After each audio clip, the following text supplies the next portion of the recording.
একে piston travel চ্যানেলের আরেকটি নতুন প্রতিবেদন। এবারের যাত্রা কলকাতা থেকে বেনারস। উদ্দেশ্য কাশী বিশ্বনাথ দেবের পুজো দেওয়া।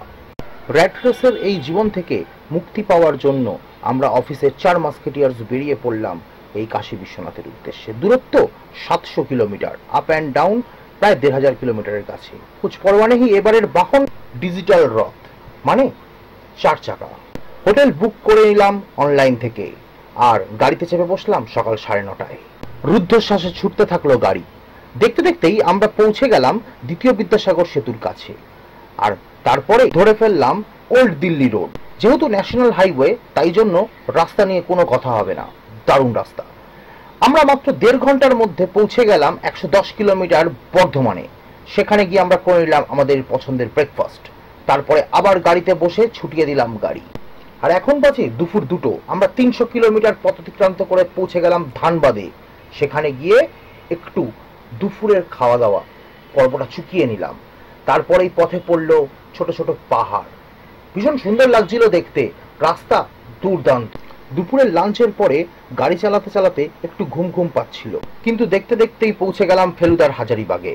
400 কিলোমিটার পথ অতিক্রান্ত করে ফেললাম বিকেল 4টে। এবারে একটু যন্ত্রচালিত আখের রসের গাড়ি দেখে দাঁড়িয়ে পড়লাম। আখের রস খাওয়া হলো, মানে বিহারে ঢুকে গেছি। বিহার মানেই হচ্ছে আখের চাষ।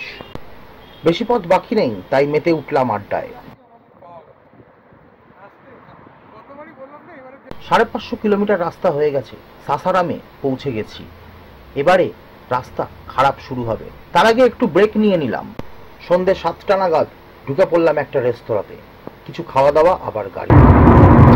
বেনারসে পৌঁছে গেছি রাত্রি তখন 9:30। যেহেতু আমাদের হোটেল আগের থেকেই বুকিং করা ছিল, তাই গাড়িটিকে হোটেলের পার্কিংয়ে রেখে আমরা হোটেলে চেক ইন করে আমাদের সমস্ত লাগেজ নিয়ে ঢুকে পড়লাম হোটেলের রুমে। হোটেলটা বেশ 700 কিলোমিটার পথ আমাদের 12 ঘন্টার মধ্যে কমপ্লিট হয়ে যাওয়ার জন্য একটু টায়ার্ড ছিলাম, তাই প্রথমেই হোটেলে ঢুকে ফ্রেশ হওয়ার পর্বটাও চুকিয়ে নিলাম। এই হোটেলটাও ছিল মন্দিরের একদম কাছাকাছি। খিদে পেয়েছে, তাই জন্য হোটেলেই অর্ডার দিয়ে দিলাম খাবার। খাওয়া দাওয়ার পর্ব শেষ করে আজকের এই দিনটাকে আমরা শেষ করলাম বন্ধুর গাওয়া একটা গানের মধ্যে দিয়ে।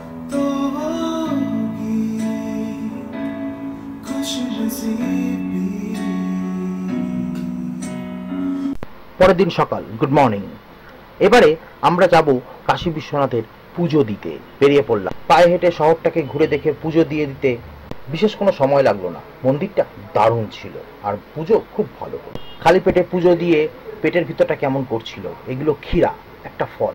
ব্রেকফাস্ট কমপ্লিট করে শহরের অলিগলি পায়ে হেঁটে ঘুরে আমরা আবার হোটেলে ফিরে গেলাম। সন্ধেবেলায় আমরা চলে এলাম ঘাটের কাছে। উদ্দেশ্য সন্ধে আরতি দেখব।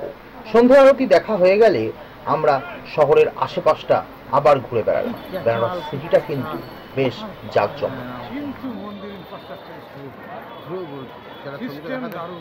সিটি ট্যুর কমপ্লিট করে আমরা সেদিনের মতো দিনটাকে শেষ করলাম। পরের দিন সকালবেলা আমাদের ফিরে যেতে হবে কলকাতায়। উঠে পড়লাম আবার গাড়িতে। গাড়ি ছুটলো ঝড়ের বেগে। রাস্তায় অনেক পাহাড় পড়ল, পাহাড় নয়, ছোট ছোট টিলার মতো। খিদে খিদে পাচ্ছে। দুপুরবেলা দাঁড়িয়ে পড়লাম একটা ভালো রেস্তোরাঁতে। সেখানে খেতে খেতে আগামী ট্যুরের প্ল্যানটাও আমরা ঠিক করে নিলাম। রেস্তোরাঁটা ছিল হাইওয়ের ধারে।